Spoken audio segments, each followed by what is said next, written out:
All right.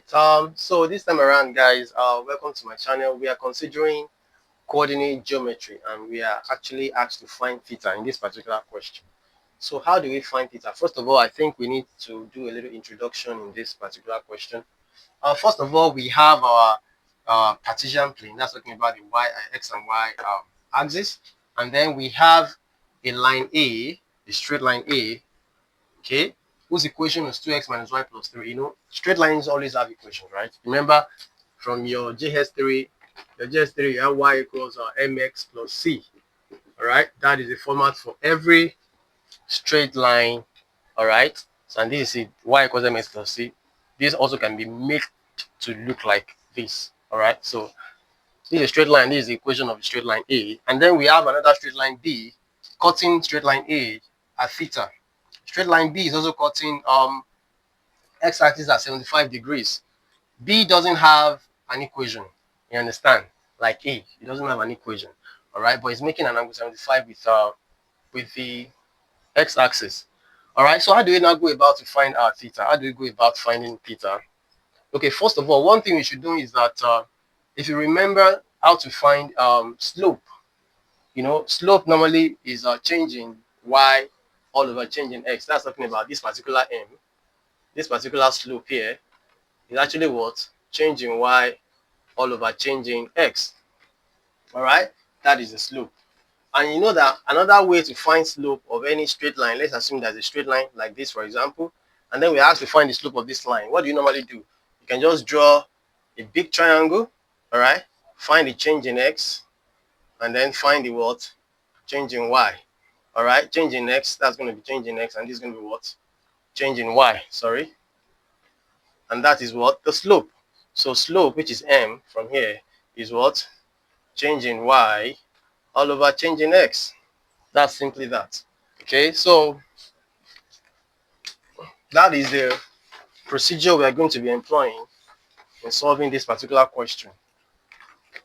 If you look at straight line A, for example, we can also find the what? The slope, just like we did, because a straight line, the slope of any straight line can be found. So this is a line, and this is a triangle I want to use to draw the slope. Okay, this particular triangle here, let me draw it like that. Okay, so the angle that this A makes with the x-axis, I can just call it let's call it alpha. All right, so finding the slope of A, we have something like this particular triangle that we've drawn. All right, let's bring it out. Okay, and then we have alpha there. All right, here is going to be like I said, change in x, and it's going to be our change in y. All right, that's the slope. Okay, another thing we should know is that from the equation of A, we can make it to look like the general equation of a straight line. Okay, just make the y sub the formula, and that's going to be what? Y is going to be equal to what? 2x minus 3. All right, if you take y to this place, y is going to be standing by itself, and then take plus 3. I'm sorry, 2x plus 3. Sorry, just take y to this other side, and then we are left with 2x plus 3. So that's going to be our y. All right, now we know that the slope is m, so the slope here is what? 2. Okay, or 2 all over 1. All right, so that's going to be our slope m, which is what? Change in y all over change in x equals what? 2 all over 1.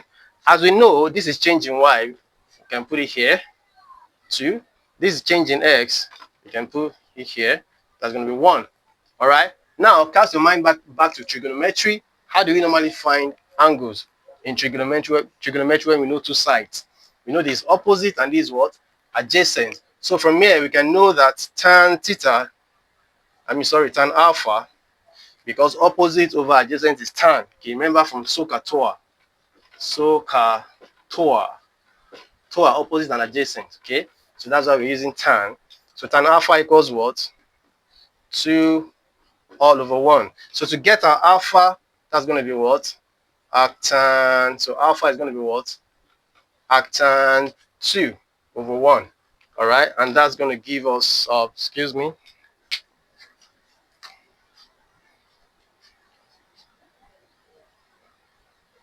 Arctan 2. That's going to give us 63.43. 63.43. So that's what? 63.43. 11.43 degrees. That's going to be our alpha. All right, and that is done. Another thing I'd like for you to know is that if you check it out very well, this is a triangle. This is a what? A triangle. Okay, and this 75 is like the external angle of this triangle. The external angle of this triangle is what? Is 75. This particular triangle that has alpha, this angle, and this angle. All right. Another thing I'd like for you to know is that this theta. This is going to be what? Theta. You know, vertically opposite angles. I call them Wakanda angles. These angles. This angle is equal to this angle. So this is theta. This is also going to be theta. You see. So this is a triangle now. We have alpha, we have theta, and then we have this third angle that we do not know. Okay, but you know that this particular triangle has a what? An exterior angle. And one thing we know in geometry is that the exterior angles of any triangle, they are always equal to the opposite interior angles, which means alpha and beta will, sorry, alpha and theta will add up to give us what? 75. So we know that alpha plus theta must be what? 75. And then we've gotten our alpha to be 63.43.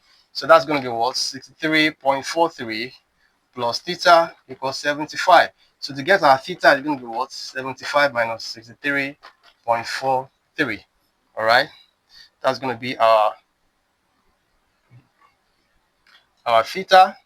And that's what? 75 minus 63.43. And that's going to give us 11.57 degrees. And that is going to be our theta. Okay. And that is our theta. Thank you very much for sticking around. Please stick around for more questions.